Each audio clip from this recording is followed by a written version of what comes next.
Salut les gars, Zach Calhoun ici de cloudpanel.com. J'espère que votre journée se passe à merveille. Dans cette courte vidéo, je voulais parcourir les étapes intermédiaires depuis la capture de photos 360, dans ce cas avec une Insta360 One X, exporter ces photos, obtenir et ensuite les transformer en JPEG pour que vous puissiez les télécharger sur cloudpanel.com et c'est une transition fluide à partir de là. Donc voici ce que je vais faire en fait.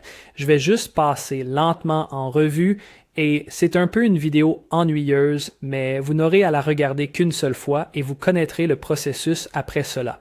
Vous avez besoin d'une carte micro SD pour photographier correctement des photos à 360 degrés et vous devez chercher quelque chose qui a Extreme Pro dessus. Il y a des spécifications en ligne que vous pouvez consulter, mais en gros, pour mon ordinateur, en tout cas, j'ai besoin de la carte micro SD et de ce gros adaptateur et ils sont vraiment bon marché sur Amazon. Et vous pouvez les utiliser pour n'importe quel type d'appareil photo. Et je branche juste ce petit morceau.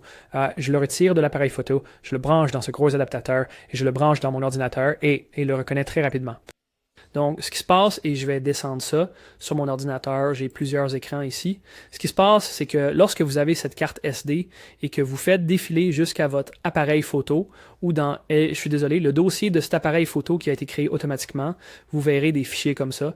Que sont der fichier.isp et ensuite vous devez savoir que ce fichier ne fonctionne pas vraiment lorsque vous essayez de créer une visite virtuelle. Vous devez donc les convertir en JPEG. Oh, bien heureusement, Insta360 a un logiciel gratuit qui nous aide à gérer certains de ces résultats. Donc, je vais ouvrir, en fait, juste pour que vous puissiez... non, ce n'est pas ce que je veux. Je veux... Ceci juste ici. Si vous allez sur insta360.com// téléchargement, vous cliquez sur la caméra et puis cela vous amène à quelques logiciels différents que vous pouvez télécharger. Donc celui-ci est pour votre application elle-même. Donc au cas où vous voudriez prendre les photos, c'est celui que vous téléchargez sur l'App Store. Et puis ici en bas, vous voyez Insta360 Studio, logiciel de montage, et selon l'année où vous êtes, vous aurez probablement une version mise à jour, juste là. J'utilise un appareil Windows. Quel que soit l'appareil que vous avez, vous le téléchargez. C'est un logiciel gratuit, et ce que vous fais, c'est que vous obtenez quelque chose comme ça. Je devrais, en fait, je vais même vous montrer une façon plus simple. Ce que je fais, c'est que quand j'ai installé ce logiciel et je sais quelle photo, j'ai déjà regardé certaines de mes photos, je sais quelle photo je veux convertir en JPEG, et bien sûr, vous pouvez faire par l'eau. Tu peux en prendre plusieurs si tu veux. Je vais juste prendre celui-ci, 69, je pense que c'est celui-là, celui que je veux. Et si tu double-cliques dessus, ça ouvre ce fichier dans Insta360 Studio. Ce n'est pas celui que je voulais, en fait. Je pense que je veux peut-être 67. Oui, donc je vais réessayer ici. Et ça se télécharge sur un écran différent. Donc je vais juste déplacer le logiciel sur l'écran que je partage. D'accord? Cool. Le voici à quoi ça ressemble. Et je vais juste convertir une photo, juste pour simplifier. Et vous pouvez faire des conversions par là. Et cela prend moins de quelques minutes. Mais... il y a une note importante ici, et c'est quelque chose que beaucoup de gens peuvent manquer et vraiment gâcher leur visite virtuelle. Parce que vous devez exporter ou externaliser cela, vous leur donner cette vidéo et dire « Hey, regardez cette vidéo avant de passer par le processus d'exportation. » Parce qu'il y a une petite chose ici dans le menu stabilisation appelée « Correction horizontale automatique ».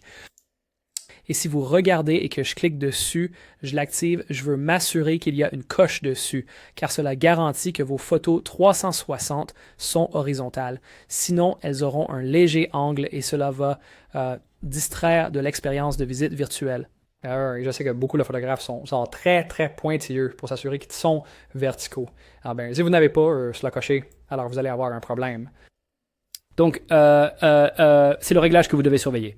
Ensuite, vous cliquez simplement sur votre photo et vous avez quelques options. Vous pouvez exporter en lot ou juste exporter une photo à la fois, ou vous pouvez faire un clic droit sur cette photo spécifique, et dire commencer l'exportation. Vous obtiendrez un petit menu, et il va vous demander où vous voulez l'exporter, quel fichier sur votre ordinateur, où vous voulez qu'elle aille, et vous pouvez nommer le fichier si vous le souhaitez, au cas où vous diriez comme cuisine, etc. Et maintenant, vous appuyez juste sur enregistrer, d'accord? Et c'est tout. Et donc, en l'espace de, moins de quelques secondes, elle va prendre ce fichier et le transformer en un point JPEG. Et le voilà, voici à quoi ça ressemble. Alors, maintenant que tout est sur mon ordinateur, et je vais vous montrer que c'est le cas. Je vais vous montrer dans une seconde. en fait. Ce que vous faites maintenant, c'est simplement ouvrir Cloud Panel. Vous vous connectez appcloudpanel.com. Si je suis déjà connecté, donc vous verrez mon compte apparaître tout de suite. Mais je vais juste appeler cette visite probablement visite test ou quelque chose comme ça. Et mon Internet prend son temps aujourd'hui. Mais voilà. Donc, je vais appeler ça visite test, juste pour pourquoi pas. Peu importe. J'essaie juste de vous montrer un exemple. Je clique sur suivant, je vais télécharger une photo. Et certains de ces designs peuvent sembler différents. Mais voici la photo de la cuisine que vous venez de voir. En fait, je l'ai corrigée en couleur, donc je vais l'ajouter juste ici. Même processus exact, double-cliquer, cela le téléchargera dans Cloud Panel. Et une fois qu'il est là, vous êtes prêt à créer une visite virtuelle. Donc c'est comme ça que vous créez une visite virtuelle à 360 degrés avec votre Insta360 One X. Encore une fois, c'est un fichier JPEG. Je vais définir ma vue initiale et je vais simplement l'appeler visite test. Ça va. Et nous allons cliquer sur publier. Et comme vous pouvez le voir, la visite à 360 degrés est créée. Et wow, c'était rapide. D'accord, je vais juste... je ne sais pas pourquoi ça prend autant de temps. Mais je vais cliquer sur Quitter ici, et puis voilà, ça l'enregistre. Et nous y sommes. Et je peux partager ce lien partout. Évidemment, j'aurai plus de photos que ça, mais c'est le processus intermédiaire pour les convertir en JPEG. J'espère que cette vidéo vous a été utile et que vous n'aurez plus jamais besoin de la regarder parce que vous avez compris et que vous allez juste partir et gagner de l'argent et créer des visites virtuelles. D'accord? Je vous apprécie. Passez une bonne journée.